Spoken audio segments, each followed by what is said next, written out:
16 ஆண்டுகளுக்கு பின் திருச்செந்தூர் முருகன் கோயிலில் தமிழ் மந்திரங்கள் முழங்க குடமுழுக்கு விழா கோலாகலமாக நடைபெற்றது. விழாவில் தமிழ்நாடு மட்டுமல்லாது ஜப்பான், மலேசியா, சிங்கப்பூர் உள்ளிட்ட வெளிநாடுகளைச் சேர்ந்த முருக பக்தர்களும் பங்கேற்று ஏற்பாடுகள் குறித்து மகிழ்ச்சியும் வரவேற்பும் தெரிவித்தனர். தமிழக முதல்வர் ஸ்டாலின் அவர்களுக்கு மிக்க நன்றியை தெரிவித்து கொடுத்தோம்.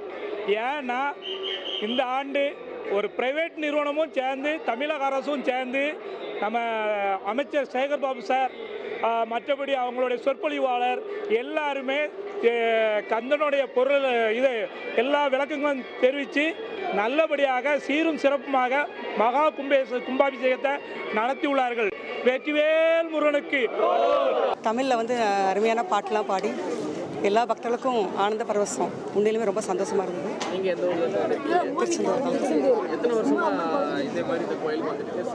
இந்த கும்பாபிஷேகம் எனக்கு 4வது கும்பாபிஷேகம். இந்த தடவை ரொம்ப ரொம்ப அருமையாக பண்ணியிருக்காங்க. மக்களுக்கு தண்ணியிலேருந்து குடிக்கிற தண்ணியிலேருந்து எல்லாமே கோயிலில் உள்ளே இருக்கிற பூ அலங்காரத்துலேருந்து டெக்கரேஷன்லேருந்து மிக மிக அற்புதமாக பண்ணியிருக்காங்க. இந்த கும்பாபிஷேகம் பார்க்கறதுக்கு ரொம்ப புண்ணியம். இது எங்களுக்கு ரொம்ப சந்தோஷமாக இருக்குது. ஒரு 12 பேர் வந்திருந்தோம். எல்லாரும் மலேசியாவிலேருந்து தீவிரமான முருகர் பக்தர்கள்.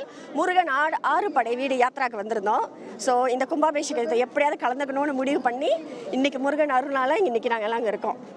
எப்படி இருந்தது ஏற்பாடு? சூப்பராக இருந்துச்சு, ரொம்ப சூப்பராக இருந்துச்சு. என்னால் மறக்கவே முடியாது வாழ்க்கை முழுவதும். எல்லாத்துக்கும் கிடைச்சது. எங்களுக்கு ரொம்ப சந்தோஷமா இருக்கும். முருகனுக்கு கருணை ரொம்ப கிடைக்குது. தமிழ்நாட்டுக்கு வந்திருக்கு ரொம்ப சந்தோஷம். திருச்சியிலேருந்து ஃபேமிலியோட வந்திருக்கோம். ஒரு 6 மந்த்துக்கு முன்னாடியே நாங்கள் அலாட் பண்ணி வச்சுட்டோம். டிக்கெட்டு, ரூம்ஸ் எல்லாமே நல்ல ஏற்பாடு, எல்லாருமே நல்ல பாதுகாப்பு, எல்லாத்துக்கும் தகுந்த மாதிரி எல்லா வசதிகளும் செஞ்சுருக்காங்க. இவ்வளோ கண்ட்ரோல் பண்ணுறதுக்கு எல்லா போலீஸ்லேருந்து எல்லாத்துக்கும் ரொம்ப நன்றி. நல்ல தரிசனம், எந்த டிஸ்டர்பன்ஸு, பொதுமக்களுக்கு எந்த டிஸ்டர்பன்ஸ் இல்லாமல் எல்லாத்துக்கும் தகுந்த மாதிரி எல்லா இதுவும் பண்ணி வச்சுருக்காங்க. ரொம்ப ஹாப்பியாக இருக்குது. உடனுக்குடன் செய்திகளை தெரிந்து கொள்ள சன் நியூஸ் பெல் ஐகானை கிளிக் பண்ணுங்க.